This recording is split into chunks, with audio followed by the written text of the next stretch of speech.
Greetings, everyone. We're back to work here with a section on the normal distribution.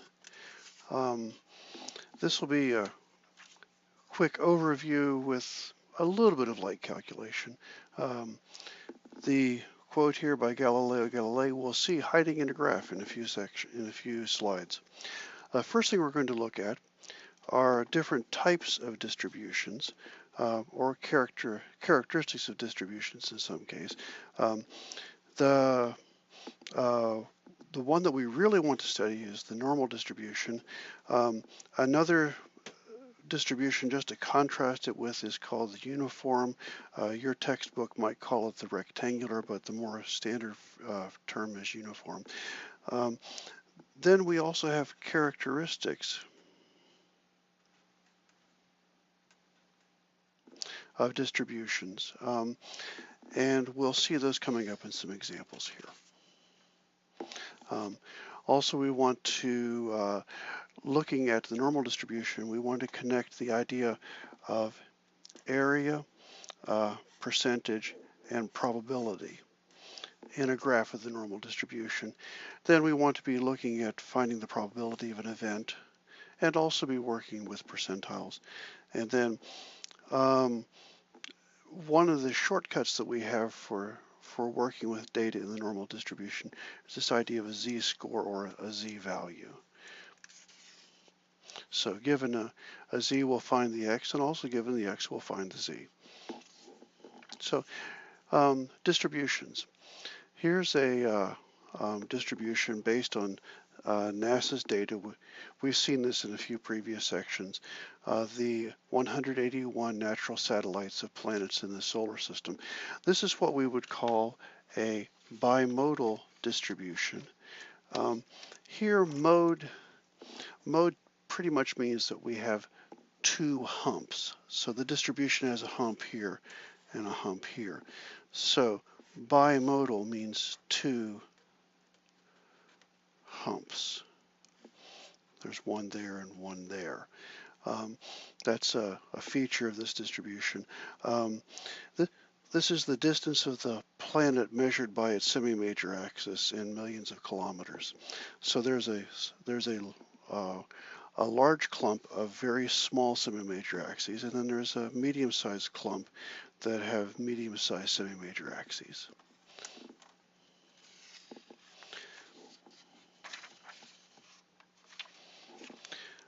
This distribution, also using NASA data, but it's the year of discovery. We're throwing out Earth's moon because there's no defined date of discovery for the Earth's moon. This is what we would call unimodal. Uni means one hump, which you can see right here is near this large group of moons, which was found by some of the interplanetary missions that NASA sent out shortly after 2000. One of the characteristics of this distribution is it's skewed left. Skewed left means that the tail is in the left. And this is what we call the tail here. The part where it's close to the x-axis. The hump is over on the right. So when you say skewed, you're talking about where the tail is. One of the characteristics of a skewed left distribution is the mean will be less than the median, which will be less than the mode. The mean is 1960 something, which is going to be somewhere in here. The mode is going to be inside of the large bar, and the median is going to be somewhere in between.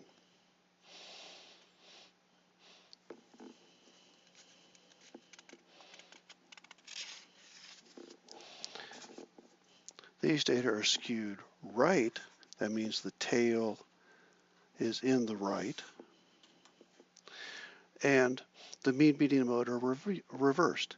The mode is somewhere inside of the tall bar. The median is a little bit to its right, and the mean is considerably up, approximately 131 on the scale. There's 500, there's 0, so the mean would be about there. This is skewed so strongly because we have values all the way up at 2,500 kilometers, and remember the mean is much more sensitive to extreme values, therefore they have more leverage, therefore they will pull the mean toward the tail. The mean is always pulled toward the tail of a skewed distribution. The mode tends to stay down near the tall bar, and the median gets strung out in between them. This is what we would call an incredibly strongly skewed, because so many of the data are in the first couple of bars. So much of the data is down at the very, very far left. Here's another distribution. This is also skewed right. I produced this with a different type of scale on the frequency axis. If you notice here, it's not a uniform scale. This is what's called a semi-logarithmic scale. Now, I'm not going to ask you about that on the test. I'm not going to expect you to read one, but I am expecting that you might see this show up in a science class, so I thought I would show you. This is done essentially by powers of 10. 10 to the 0 equals 1. 10 to the 1 equals 10. So that's 10. That's 1. 10 to the 2 is 100. 1,000. And then 10,000. So this means that that's 2, 3, 4, 5, 6, 7, 8, 9, 10, 11, 12, 13, 14. There's 15. Now what this does show is that first off, we are strongly skewed right, because this is distance of asteroids from the sun. Now notice we have a lot more data here, 41,000 data and change. And I did throw out the two vast extremes just because I didn't want to draw an x-axis going all the way up to 85 or even 328. So I wanted to stop at about 50. I included them in the calculation so that you could actually see what happens with the mean, median, and mode.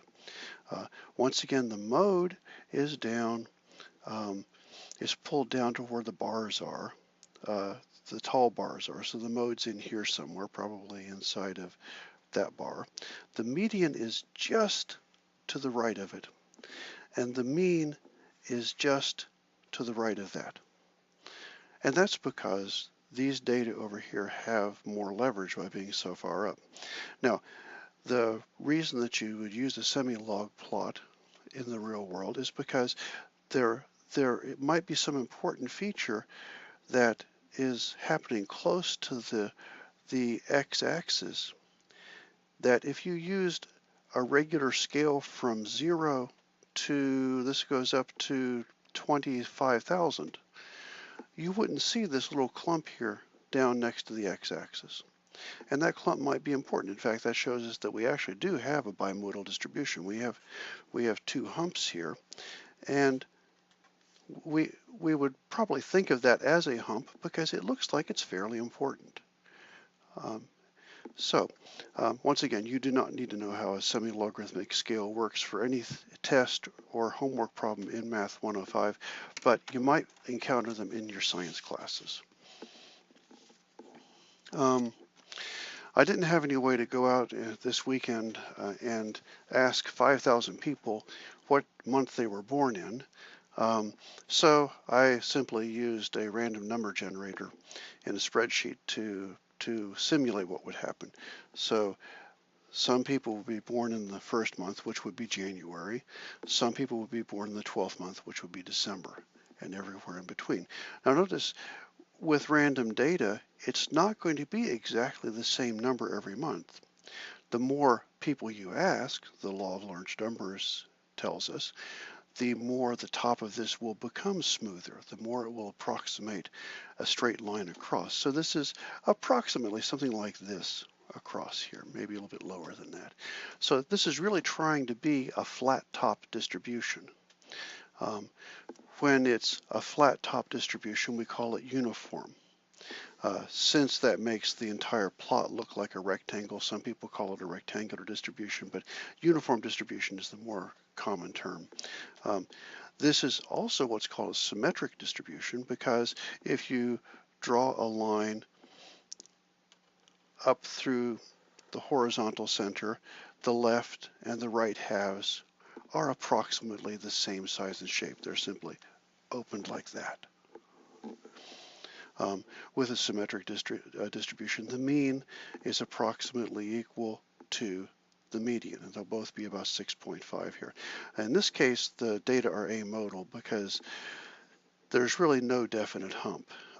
The fact that these two bars are a little bit up is just an artifact of the random numbers. Here, we have data for the brightness of asteroids, which is what astronomers call absolute magnitude. And we're using 41,000 plus change asteroids, so we have a lot of data in this plot. And we end up with something which is very symmetric. Essentially, approximately here somewhere there is a vertical axis, and the two halves of the distribution could fold across that vertical axis almost perfectly.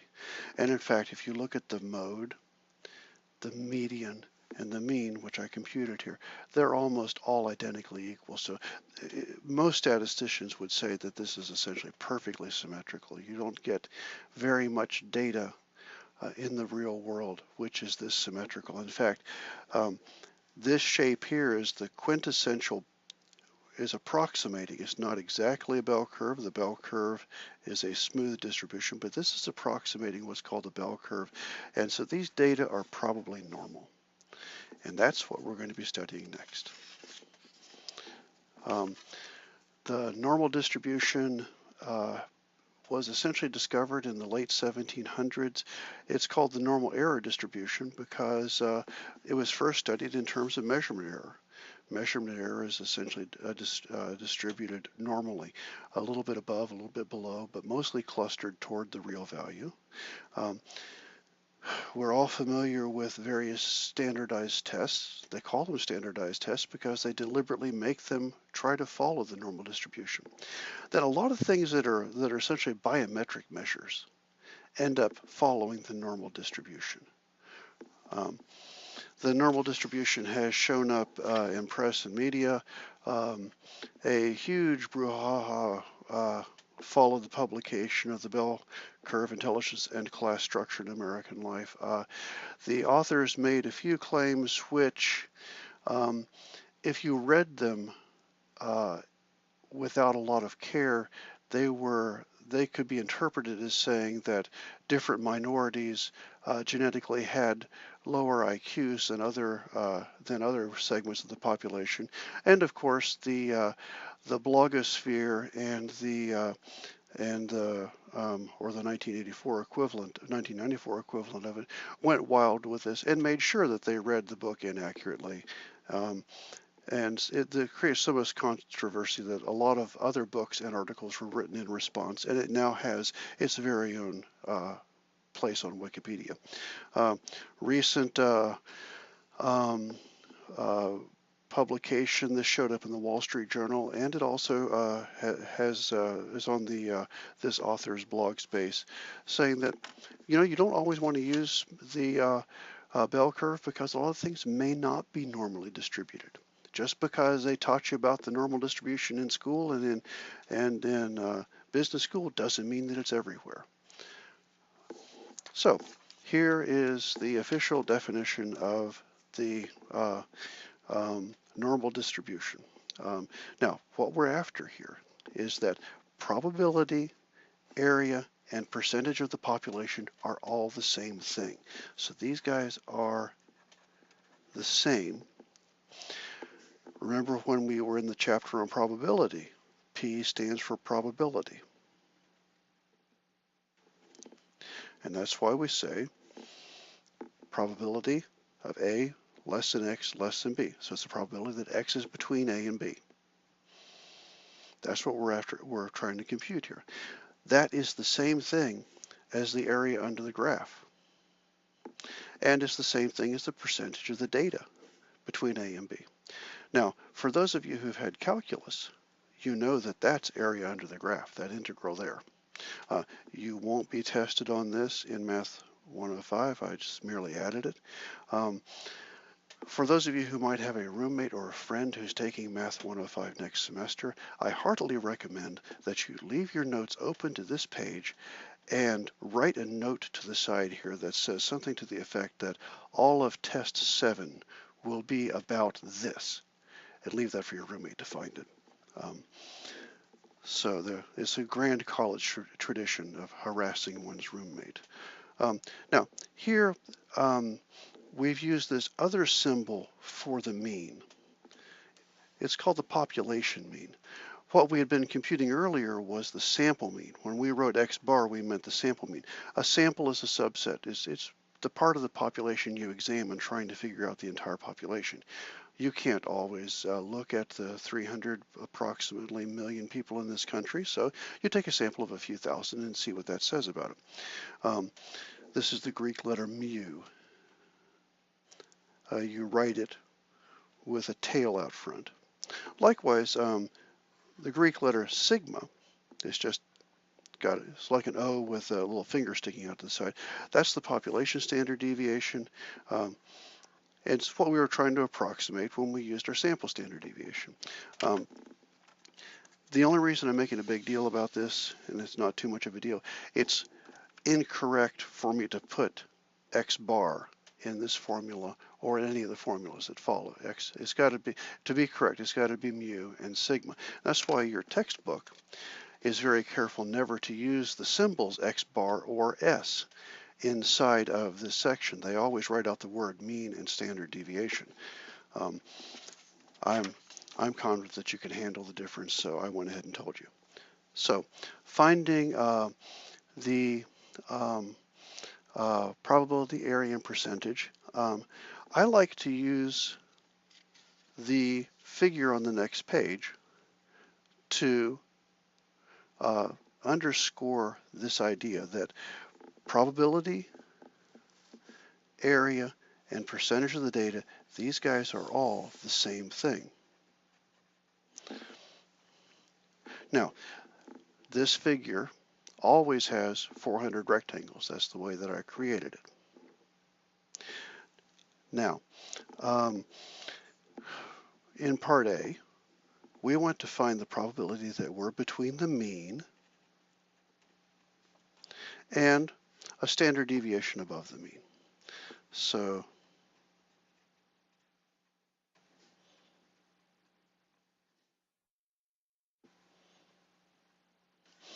we want to know what's the probability that we would find a datum at random, if we just chose the datum at random out of the population, that they would be there. Well, to do that, we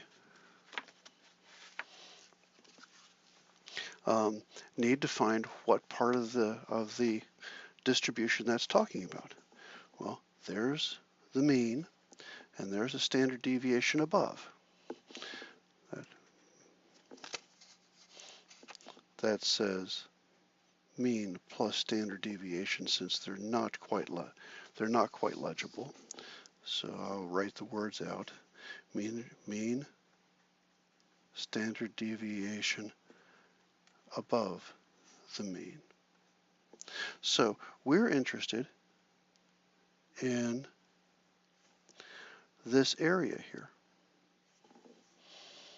We want to know what percentage of that area is of all of the area there. Well, that just means I count rectangles. So it's easiest to count the rectangles if I can group them in clumps. This is divided into tenths of a standard deviation across here. So there are 1, 2, 3, 4, 5, 6, 7, 8, 9, 10. There are 10 little rectangles that way. Then if I go 1, 2, 3, 4, 5, 6, 7, 8, 9, 10, there are 10 that way. 10 by 10 makes 100 rectangles. So you will be doing some of the homework in the practice homework at the end of this using this diagram, and you'll be doing at least one problem on the test using this diagram. This is how you show your work. You show me where you got your pieces. I'm going to make another chunk here. That's 1, 2, 3, 4, 5, 6, 1, 2, 3. So that'll be 24. Then up here, 1, 2, 3, 4, 5, 6, 7. So there's 7 there. And there are 1, 2, 3, 4, 5, 6 there. You might, if you wanted to get really, really precise, say there's a third there and a third maybe there, maybe a third there. You might want to add some more. Or you could say, well, heck, I'm over here, under here, a little bit over here, a little bit under there. So in general, the parts that stick above even out with the ones that stick below. And that usually works out well enough. So we have here the probability that x is between the mean and the mean plus a standard deviation is going to be the number of boxes in blue divided by total number of boxes. Well, that's going to be 100 plus 24 plus 6 plus 7 divided by 400, because this thing was created with 400 boxes. That's going to be 124, 130, 137 boxes divided by 400. So clear 137 divided by 400. Get about 34.25. So that's 0.3425, which is 34.25%.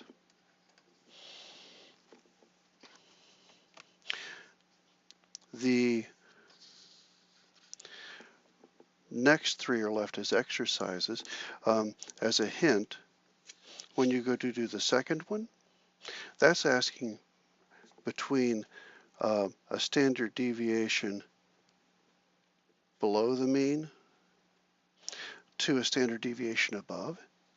That's asking you to do the data from here. There's a standard deviation below. Whoops. So standard deviation below would be up to here. Since this distribution is symmetric, you'll probably find that there are 137 boxes here also. So all you'll be doing is doubling your percentage and getting 68.5. Then when you go to do the 2 standard deviations below to 2 standard deviations above, all you have to do on this diagram, on this figure, is take what you've counted so far, count what's in here, and add it in. Add it in here, and then it's symmetric with what's down here. So you don't have to count everything again.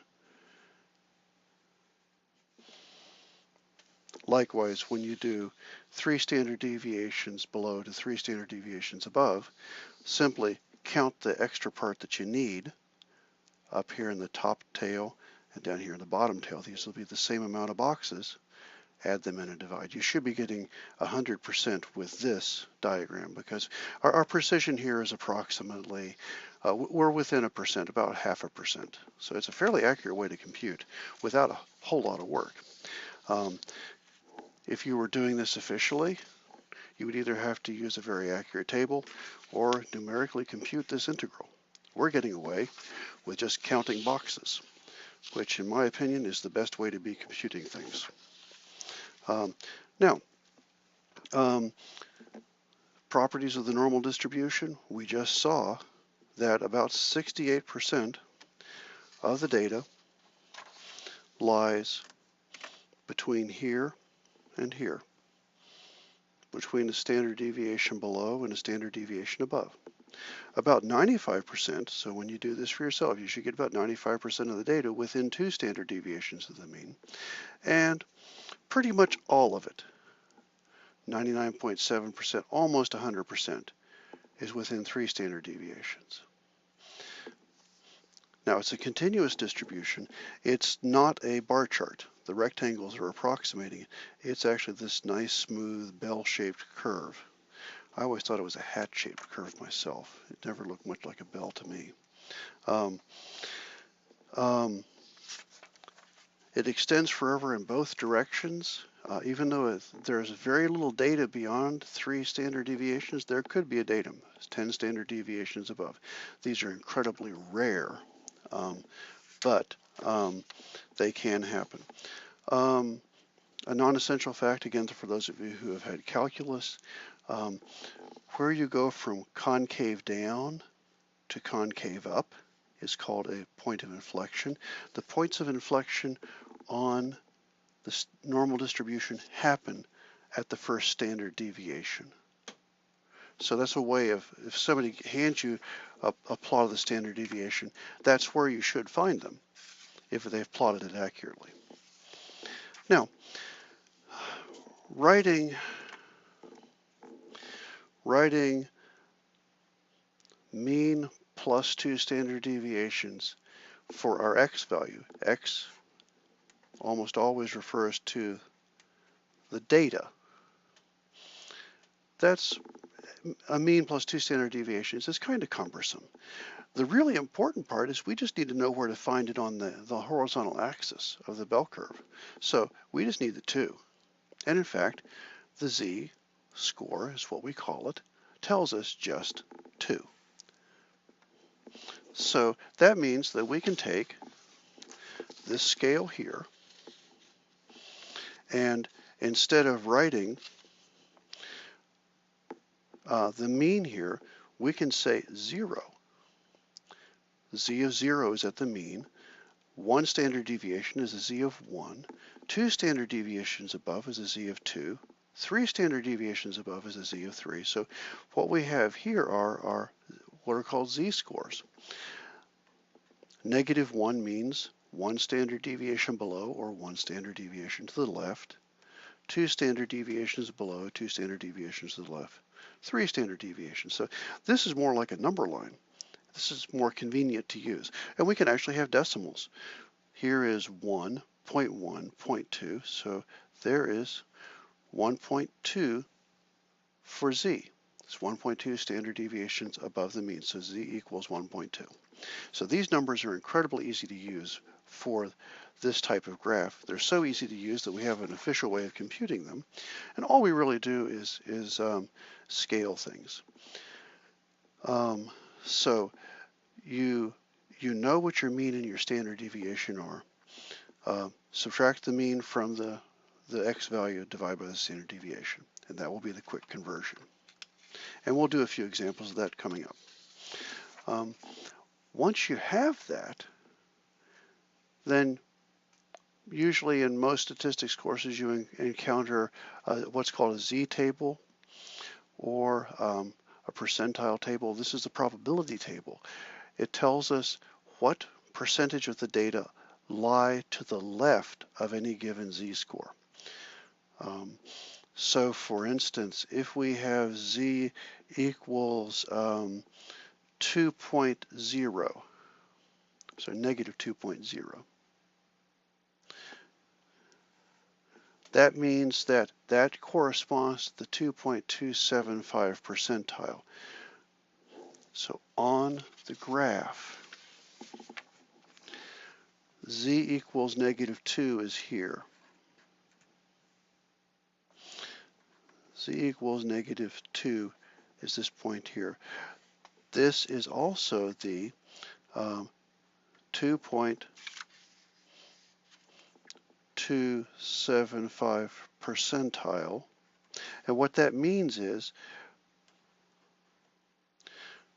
2.275% of the data are to the left, are down here.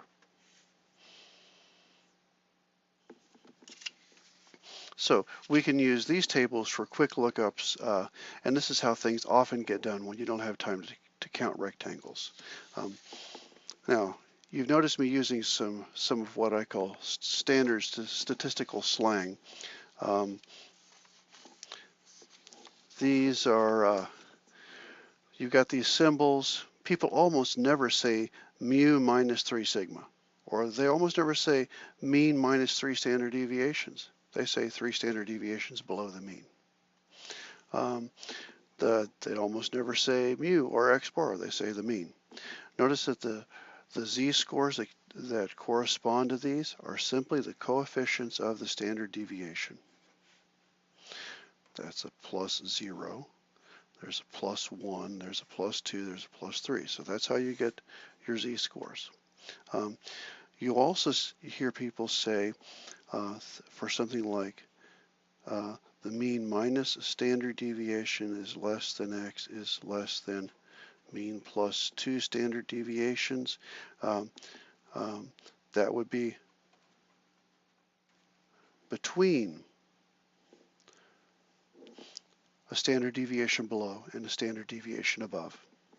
If you have mean minus a standard deviation less than x less than mean plus standard deviation, they would say within a standard deviation. So we'll get started with some problems in the next segment of the video.